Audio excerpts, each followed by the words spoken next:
അപ്പോൾ ഇന്ന് നമ്മൾ നോക്കാൻ പോകുന്നത് ഡിജിറ്റൽ മാർക്കറ്റിംഗിന്റെ കുറച്ച് ഡിഫറെന്റ് ടൈപ്സ് ആണ്. അപ്പം ആദ്യം തന്നെ എന്താണ് ഡിജിറ്റൽ മാർക്കറ്റിംഗ്? ഡിജിറ്റൽ മാർക്കറ്റിംഗ് എന്ന് പറയുന്നത് ഡിജിറ്റൽ പ്ലാറ്റ്ഫോമിലൂടെ മാർക്കറ്റ് ചെയ്യുന്ന അഥവാ ഓൺലൈൻ ത്രൂ മാർക്കറ്റ് ചെയ്യുന്ന എല്ലാ മെത്തേഡിനെയും നമുക്ക് ഡിജിറ്റൽ മാർക്കറ്റിംഗ് എന്ന് പറയും. അപ്പൊ ഈ digital marketing different types of methods ഉണ്ട്. അപ്പൊ അതിലെ ചില മെത്തേഡ്സുകൾ നമുക്ക് ഇന്ന് പരിചയപ്പെടാം. അതിലെ ഫസ്റ്റ് ഒരു ടൈപ്പ് മെത്തേഡാണ് സെർച്ച് എഞ്ചിൻ ഒപ്റ്റിമൈസേഷൻ അഥവാ SEO. എന്താണ് ഈ search engine optimisation? Search engine optimisation എന്ന് പറഞ്ഞു കഴിഞ്ഞാൽ സെർച്ച് എഞ്ചിനെ ഒപ്റ്റിമൈസ് ചെയ്യുക. നമുക്ക് ഓരോ ബിസിനസ്സുകാരും ഡെവലപ്പറിന്റെ കയ്യിൽ കൊടുത്ത് നല്ലൊരു വെബ്സൈറ്റ് ക്രിയേറ്റ് ചെയ്തിടും. അപ്പൊ അവര് ലക്ഷങ്ങൾ കൊടുത്ത് ക്രിയേറ്റ് ചെയ്തിടുന്ന ഒരു വെബ്സൈറ്റ് ആയിരിക്കും. അപ്പൊ ആ ഒരു വെബ്സൈറ്റ് അങ്ങനെ ക്രിയേറ്റ് ചെയ്തിട്ടു എന്ന് പറഞ്ഞ് മാത്രം ആ ഒരു വെബ്സൈറ്റ് സെർച്ച് എഞ്ചിനിൽ ടോപ്പ് വരണമെന്നില്ല. സെർച്ച് എഞ്ചിൻ ടോപ്പ് വരിക എന്ന് പറഞ്ഞാൽ എന്താണ്? ഇപ്പൊ നമുക്കറിയാം, നമ്മൾ സെർച്ച് എഞ്ചിനിൽ ഒരു കീവേഡ് സെർച്ച് ചെയ്യുന്നു, ഒരുപാട് റിസൾട്ട് പേജുകൾ വരും. ആ പേജിനാണ് സെർപ്പ് എന്ന് പറയുന്നത്, സെർച്ച് എഞ്ചിൻ റിസൾട്ട് പേജ് എന്ന് പറയുന്നത്. ആ സെർച്ച് എഞ്ചിൻ റിസൾട്ട് പേജിൽ നമ്മളറിയാം, നമ്മളൊരു കീവേഡ് നമ്മൾ സെർച്ച് ചെയ്ത് കഴിഞ്ഞാൽ നമ്മൾ അടുത്തടുത്ത പേജിലേക്ക് പോകാൻ നിൽക്കുന്നില്ല.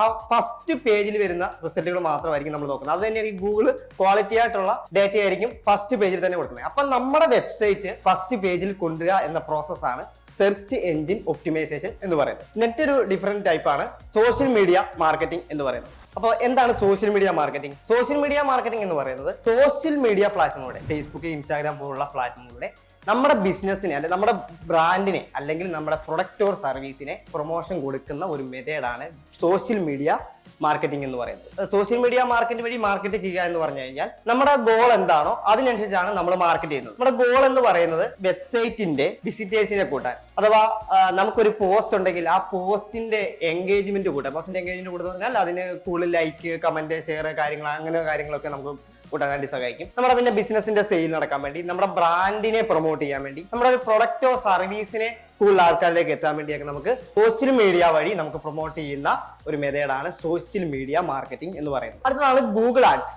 ഗൂഗിൾ ആഡ്സ് എന്ന് പറയുന്നത് ഗൂഗിൾ വഴി അഡ്വർടൈസ് ചെയ്യുന്ന ഒരു സിസ്റ്റമാണ് ഗൂഗിൾ ആഡ്സ് എന്ന് പറയുന്നത്. ഗൂഗിൾ വഴി അഡ്വർടൈസ് ചെയ്യുന്ന സിസ്റ്റം എന്ന് പറഞ്ഞാൽ എന്താണ്? ഗൂഗിൾ സെർച്ചിൽ, വെബ്സൈറ്റിൽ, ആപ്പിൽ, ജിമെയിലിൽ ഇതുപോലുള്ള പ്ലാറ്റ്ഫോമുകളിലൊക്കെ ഗൂഗിൾ ആഡ്സ് വഴി നമ്മൾ ആഡ് ചെയ്യും. നമ്മൾ യൂട്യൂബിൽ സ്കിപ്പബിൾ ആഡ്, നോൺ സ്കിപ്പബിൾ ആഡും ഒക്കെ കണ്ടിട്ടില്ലേ? അപ്പൊ നമുക്കൊരു യൂട്യൂബിൽ സ്കിപ്പബിൾ ആഡ്, നോൺ സ്കിപ്പബിൾ ആഡും ഒക്കെ ചെയ്യണമെന്നുണ്ടെങ്കിൽ നമുക്ക് ഇവിടെ സോഷ്യൽ മീഡിയ മാർക്കറ്റിംഗ് അല്ല നമ്മൾ ഉപയോഗിക്കുന്നത് ഗൂഗിൾ ആഡ്സ് ആണ്. അപ്പൊ നമുക്ക് ഈ രണ്ട് പെയ്ഡ് മാർക്കറ്റിംഗ് നമ്മുടെ ഒരു ബിസിനസിന് ആവശ്യമായ മാർക്കറ്റിംഗ് ആണ്. അപ്പൊ ഇനി അടുത്ത ഒരു ഡിജിറ്റൽ മാർക്കറ്റിംഗ് ടൈപ്പാണ് അഫിലിയേറ്റ് മാർക്കറ്റിംഗ്. എന്താണ് അഫിലിയേറ്റ് മാർക്കറ്റിംഗ്? അഫിലിയേറ്റ് മാർക്കറ്റിംഗ് എന്ന് പറയുന്നത് നമ്മുടെ ബിസിനസ്, നമ്മുടെ ബ്രാൻഡിനെയോ അല്ലെങ്കിൽ നമ്മുടെ പ്രൊഡക്റ്റോ സർവീസിനെയോ മറ്റുള്ള ആൾക്കാർ വഴി റെഫർ ചെയ്ത് ബിസിനസ് ചെയ്യുന്ന, ബിസിനസിന്റെ സെയിൽ കൂട്ടുന്ന ഒരു മെത്തേഡാണ് അഫിലിയേറ്റ് മാർക്കറ്റിംഗ്. അപ്പോൾ ഈ അഫിലിയേറ്റ് മാർക്കറ്റിംഗിന് ഒരു എക്സാമ്പിൾ പറയുകയാണെങ്കിൽ, നമ്മളിപ്പോൾ യൂട്യൂബിലൊക്കെ വീഡിയോ കണ്ടുകൊണ്ടിരിക്കുന്ന സമയത്ത് ആ ഒരു വീഡിയോയുടെ ഇടയ്ക്കായിട്ട് അവർ ഒരു പ്രൊഡക്റ്റിനെ പരിചയപ്പെടുത്തിയിട്ട് ഈ പ്രൊഡക്റ്റിന്റെ പർച്ചേസ് ചെയ്യാനുള്ള ലിങ്ക് ഡിസ്ക്രിപ്ഷനിൽ ഇട്ടിട്ടുണ്ട്, ആ ലിങ്കിൽ കൂടെ പർച്ചേസ് ചെയ്യണം എന്ന് പറയും. അവർ ആ ലിങ്കിൽ കൂടെ പർച്ചേസ് ചെയ്യാൻ പറയുന്നത്, ആ ലിങ്കിൽ കൂടെ അവർക്ക് പർച്ചേസ് ചെയ്ത് കഴിഞ്ഞാൽ അവർക്കൊരു ആ പ്രൊഡക്റ്റിന്റെ ഇത്ര ശതമാനം കൊടുക്കാം എന്ന് ആ ബിസിനസ്സുകാർ പറഞ്ഞിട്ടുണ്ടായിരിക്കും. അതിലൂടെ മറ്റുള്ളവർ റെഫർ ചെയ്യുന്നതിലൂടെ അവരുടെ ബിസിനസ് സെയിൽ കൂടി ഇവർ റെഫർ ചെയ്ത് ഇവർക്കൊരു എമൗണ്ട് കിട്ടും, ഇവർക്കൊരു കമ്മീഷൻ കിട്ടും. അതിന്റെ ഒരു ഇത്ര ശതമാനം ആ പ്രൊഡക്റ്റിന്റെ ശതമാനം വേണ്ടി അവർ മറ്റുള്ളവരോട് റെഫർ ചെയ്യും. ഈ ബിസിനസ്സുകാർക്ക് കൂടുതൽ പ്രൊഡക്റ്റുകൾ വിറ്റുപോകും. അങ്ങനെ മറ്റുള്ള വഴി റെഫർ ചെയ്ത് നമ്മുടെ ബിസിനസിന്റെ സെയിൽ കൂട്ടുന്ന മെത്തേഡാണ് അഫിലിയേറ്റ് മാർക്കറ്റിംഗ് എന്ന് പറയുന്നത്. അടുത്ത ടൈപ്പ് ഡിജിറ്റൽ മാർക്കറ്റിംഗ് എന്ന് പറയുന്നത് ഇൻഫ്ലുവൻസ് മാർക്കറ്റിംഗ്. എന്താണ് ഇൻഫ്ലുവൻസ് മാർക്കറ്റിംഗ്? അപ്പൊ ഇൻഫ്ലുവൻസേഴ്സ് ആരൊക്കെയാണ്? ഇൻഫ്ലുവൻസ് മാർക്കറ്റിംഗ് എന്ന് പറയുന്നത് ഇൻഫ്ലുവൻസർ ആരൊക്കെയാണ്? ഇൻഫ്ലുവൻസർ എന്ന് പറയുന്നത് ആക്ടേഴ്സ്, സിംഗേഴ്സ്, സ്പോർട്സ് പ്ലേയേഴ്സ്, ഇവരൊക്കെ ഇൻഫ്ലുവൻസേഴ്സ് ആണ്. കൂടുതൽ ഫാൻസ് ഉള്ള, കൂടുതൽ റീച്ച് ഉള്ള, കൂടുതൽ ഫോളോവേഴ്സ് ഉള്ള ആൾക്കാരൊക്കെയാണ്. എന്താണ് ഇനി ഇൻഫ്ലുവൻസ് മാർക്കറ്റിംഗ് എന്താണ് ചെയ്യുന്നത്?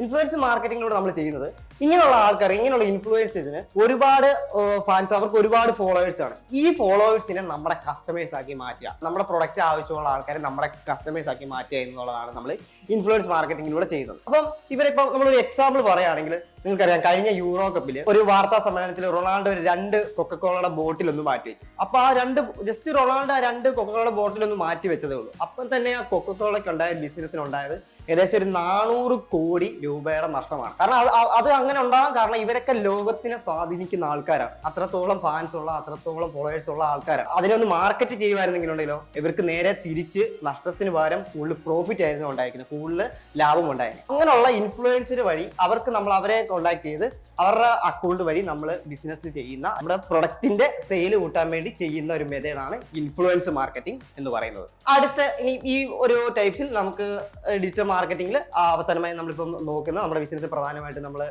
നേരത്തെയും അത് മെത്തേഡ്സ് ചെയ്യാറുള്ള അല്ലെങ്കിൽ ഇപ്പോഴും ചെയ്തുകൊണ്ടിരിക്കുന്ന ഒരു ഡിജിറ്റൽ മാർക്കറ്റിംഗ് സ്ട്രാറ്റജിയാണ് ഇമെയിൽ മാർക്കറ്റിംഗ്. എന്താണ് ഇമെയിൽ മാർക്കറ്റിംഗ്? ഇമെയിൽ മാർക്കറ്റിംഗ് എന്ന് പറയുന്നത് ഇമെയിൽ വഴി മാർക്കറ്റ് ചെയ്യുന്നു. ഇപ്പൊ ഇമെയിൽ വഴി മാർക്കറ്റ് ചെയ്യുക എന്ന് പറഞ്ഞു കഴിഞ്ഞാൽ നമ്മൾ നല്ലൊരു കണ്ടന്റുകൾ ക്രിയേറ്റ് ചെയ്ത്, നല്ല കണ്ടന്റ് ക്രിയേറ്റ് ചെയ്ത്, അട്രാക്റ്റീവ് ആയിട്ടുള്ള കണ്ടന്റുകൾ ക്രിയേറ്റ് ചെയ്ത് നമ്മൾ ഇമെയിൽ വഴി അയക്കുന്നു. അപ്പൊ ഇമെയിൽ അയക്കുമ്പോൾ പ്രത്യേക ഒരു കാര്യം ശ്രദ്ധിക്കണം, ആ ഇമെയിൽ സ്പാമിൽ പെടാതെ ശ്രദ്ധിക്കണം. എന്താണ് സ്പാമിൽ പെടാതെ ശ്രദ്ധിക്കുക എന്ന് പറഞ്ഞാൽ, നമുക്ക് ആ ഇമെയിൽ അയക്കുന്ന സമയത്ത് അയാളുടെ പ്രൈമറിയിലേക്ക് തന്നെ പോകണം. ഇമെയിലിൽ 3 ഓപ്ഷൻസ് നമുക്ക് കാണാം: പ്രൈമറി, സോഷ്യൽ, പ്രൊമോഷൻ. അപ്പൊ നമുക്ക് അതിൽ പ്രൈമറി തന്നെ നമ്മൾ അയക്കുന്ന മെയിൽ അയാളുടെ പ്രൈമറി തന്നെ പോകണം. അല്ലെങ്കിൽ സ്പാമിൽ പെട്ട് കഴിഞ്ഞാൽ നമ്മൾ വീണ്ടും അയക്കുന്നതല്ല, വീണ്ടും സ്പാമിൽ തന്നെ പോകും, അയാൾക്ക് ആ മെയിൽ പിന്നീട് കാണാൻ പറ്റില്ല. ഓക്കെ, അത് പ്രൈമറി തന്നെ പോകാൻ വേണ്ടി പ്രത്യേകം ശ്രദ്ധിക്കുക. അപ്പൊ അത് നമ്മൾ പ്രത്യേകം ശ്രദ്ധിക്കേണ്ട ഒരു കാര്യമാണ്. പിന്നെ ഇമെയിൽ മാർക്കറ്റിംഗ് ചെയ്യുമ്പോൾ ശ്രദ്ധിക്കേണ്ട കാര്യങ്ങൾ എന്തൊക്കെയാണ്? ഇമെയിൽ മാർക്കറ്റിംഗ് ചെയ്യുമ്പോൾ നമ്മൾ വെറുതെ ഇപ്പൊ നമ്മുടെ ഒരു പ്രൊഡക്റ്റിന്റെ ഒരു ഇമേജ് കൊടുത്തിട്ട് ഇതാണ് എന്റെ പ്രൊഡക്റ്റ് എന്ന് പറഞ്ഞ് കൊടുക്കുകയല്ല. നമ്മൾ ആദ്യമൊക്കെ മെയിൽ അയക്കുന്ന സമയത്ത് എന്തെങ്കിലും അട്രാക്റ്റീവ് ആയിട്ടുള്ള ഒരു കണ്ടന്റ് ആയിരിക്കും നമ്മൾ കൊടുക്കണം. ഒന്നെങ്കിൽ നമുക്കൊരു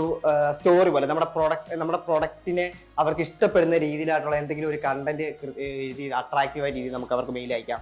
അല്ലെങ്കിൽ എന്തെങ്കിലും ഓഫറുകൾ വെച്ചുകൊണ്ട് അവർക്ക് മെയിൽ അയക്കാം. അങ്ങനെ ഒരു യൂസറിന്, അങ്ങനെ ആ ഒരു കസ്റ്റമറിന് നമ്മൾ മെയിൽ അയക്കുന്ന ആൾക്ക് ആ പ്രൊഡക്റ്റിനോട് ഒരു താല്പര്യം തോന്നുന്ന രീതിയിൽ വേണം നമ്മൾ മെയിൽ അയക്കാൻ. അപ്പൊ ഈ പറഞ്ഞ മാർക്കറ്റിംഗ് സ്ട്രാറ്റജികളൊക്കെ ഇതൊക്കെ ഡിജിറ്റൽ മാർക്കറ്റിംഗ് വരുന്ന, ഡിജിറ്റൽ മാർക്കറ്റിംഗ് ഒരുപാട് ഡിഫറെന്റ് ടൈപ്സ് മാർക്കറ്റിംഗുണ്ട്. പ്രധാനപ്പെട്ട കുറച്ച് മാർക്കറ്റിംഗ് ടൈപ്സുകൾ മാത്രമാണ് നമ്മൾ പരിചയപ്പെട്ടത്. അപ്പൊ ഈ പറയുന്ന മാർക്കറ്റിംഗ് സ്ട്രാറ്റജികളെല്ലാം നമ്മളൊരു ബിസിനസ്സിൽ ഉപയോഗിക്കുകയാണെങ്കിൽ നമ്മുടെ ബിസിനസ് കൂടുതലായി, നമ്മുടെ ബിസിനസിന്റെ സെയിൽസ് ഇൻക്രീസ് ചെയ്യാൻ വളരെ സഹായിക്കും. അപ്പോൾ നിങ്ങൾക്ക് ഈ പറഞ്ഞ മാർക്കറ്റിംഗ് ടൈപ്സുകളൊക്കെ മനസ്സിലായി എന്ന് കരുതുന്നു. അപ്പോൾ ഈ പറഞ്ഞ മാർക്കറ്റിംഗ് ടൈപ്സിനെ പറ്റി എന്തെങ്കിലും ഡൗട്ട്സ് നിങ്ങൾക്കുണ്ടെങ്കിൽ നിങ്ങൾക്ക് അത് കമന്റ് ആയിട്ട് രേഖപ്പെടുത്താവുന്നതാണ്. അപ്പോൾ ഇതുപോലത്തെ ഇൻഫോർമേറ്റീവ് ആയിട്ടുള്ള വീഡിയോകൾ നിങ്ങൾക്ക് ഇനിയും കിട്ടാൻ വേണ്ടി ഈ ചാനൽ ഫോളോ ചെയ്യുക.